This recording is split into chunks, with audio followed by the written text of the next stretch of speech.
Hello and welcome to my channel Malavika's Magic.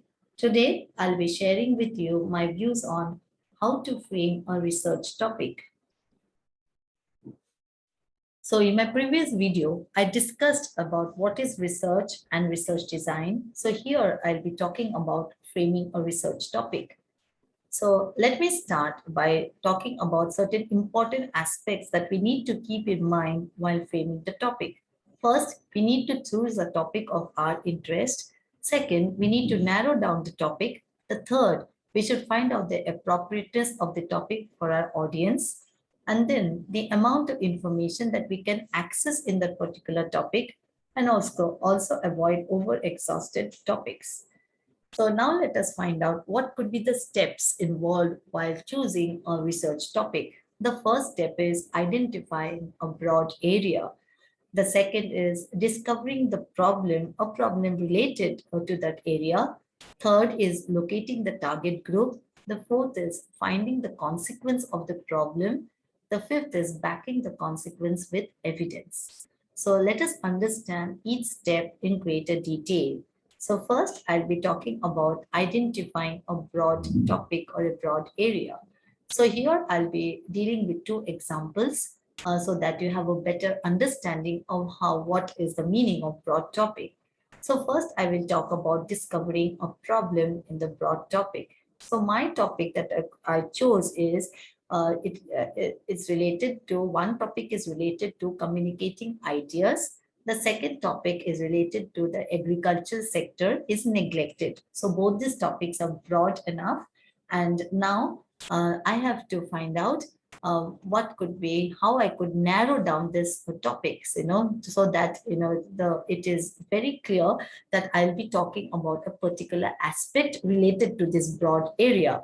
So this broad area, there's nothing wrong in this broad area, but this broad area could have many aspects related to it. So I need to specifically talk about one particular aspect in this broad area. So that is the meaning of narrowing down the area. So when I narrow it down, the first example will be that I'm going to talk about the writing skills, that is poor writing skills of the learners. So that is the problem I have discovered from this broad area that in communication, I have found out that learners, they have poor writing skills. So that is a problem. And of course, in the next example, when I say that agriculture sector is neglected, I'm right. I need to point out to a particular aspect that I'll be dealing with. So the aspect that I'm dealing with over here is the present system of watering fields. I feel that the present system needs to be updated so that it becomes convenient enough to water the fields, for the farmers to water the fields. So I have narrowed down the area. And the problem with the second example is that the problem that I've identified is that the present watering system of watering fields is not adequate enough. So now, having understood how I have narrowed down the area, I need to move further. If I need to further narrow it down. Now, locating the target group. Now, for example, I have said, I have spoken about poor writing skills. Now, which particular group I'll be targeting, which particular group I'm referring to in my topic. So therefore, in the first example, I'll be talking about the undergraduate students of engineering. It could be also that I might be dealing with the sixth grade students or the eighth grade or the 12th grade, or it could be the graduates. Okay, so I can deal with any specific target group or any specific group of people who will benefit out of my research, who will benefit in terms of implementing the various ways of improving their writing skills. So in the second example, I have identified that the present system of watering the fields is inadequate. So now my target group is I should help the farmers overcome this difficulty of irrigating their fields. So here I have said that my target group is the farmers. So the farmers are going to benefit from the experiment that I'm going to conduct on how to improve the present system of watering fields. Then now, having understood the target group, now I need to also understand that what are the consequences of the problem that I've identified. I have said that the writings, the undergraduate students of engineering have poor writing skills. What could be the result of this poor writing skills? Obviously, the result could be they're not able to use the cohesive devices appropriately. By cohesive devices, I mean the linking words, or rather, they're also called as a structural or grammatical words. That is, in the form of conjunctions, subordinate conjunctions, coordinate conjunctions, then in the form of prepositions, then auxiliary verbs. Okay, all these are the linking words. So these linking words help to link two or more phrases together, two or more words together, or also the sentences are also linked with these cohesive devices or with the help of these linking words.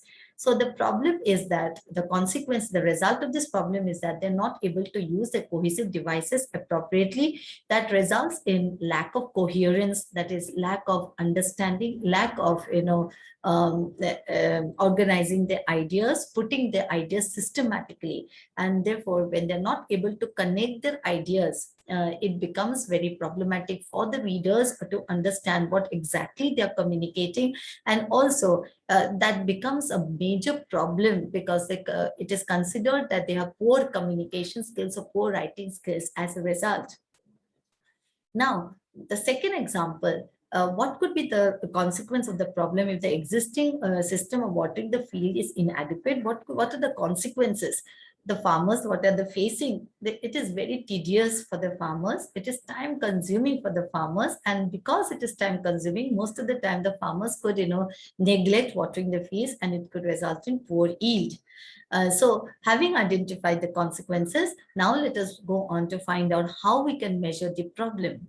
So in order to, take action on the problem, we need to also think of ways whereby we can measure the problem, by which we can measure the problem, so that, we can prove, we can provide evidence, to the audience, we can provide evidence to the readers that this is the action that I have taken, after identifying the problem. So in my first example, so that we call it as a variable. So in the first example, I'll be talking about independent variable. Independent variable is the cause. That means a particular factor is the cause. Because of this factor, there is an improvement, or there is a possibility of an improvement in the writing skills of the learners. So here, if I say that my cause is the metacognitive strategies, that is, I am implementing metacognitive strategies, or rather, this is my hypothesis that if I use metacognitive strategies, I can definitely it can affect the writing skills of the learners. Then the dependent variable, that is, this dependent variable is the effect which is dependent on the independent variable. So how I use the metacognitive strategies, to what extent I use the metacognitive strategies will have an effect on the dependent variable, that is the students, or that is undergraduate students of engineering, or we can say that will have an effect on the writing paragraphs or on the writing reports. So that is the independent variable. So in the second example, the independent variable is the Arduino, or the microcontroller. So that I'll be implementing. So this is a hardware, and the combination of a hardware and a software that I'll be using in order to design a particular device. Okay, so the dependent variable is the effect. That is the effect it will have the device after I've designed the device.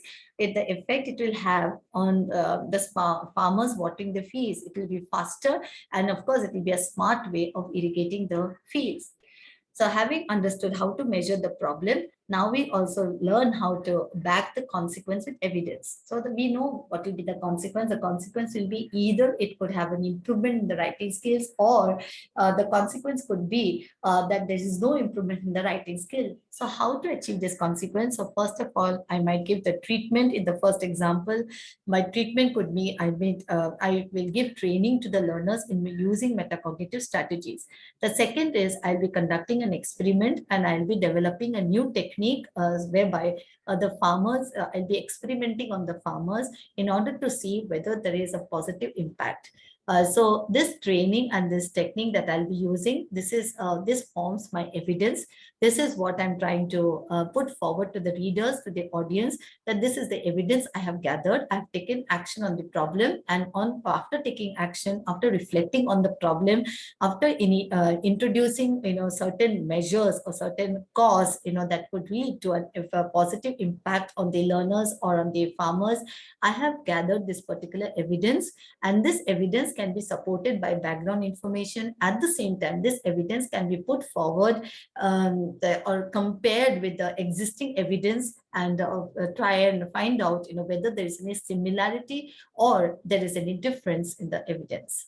So having said this, I would like to thank all of you for your patient listening. I would also like to say that in my subsequent videos, I will be dealing with the research design in greater detail, that is a research methodology, so that you have a better understanding of the research methodology. Thank you once again.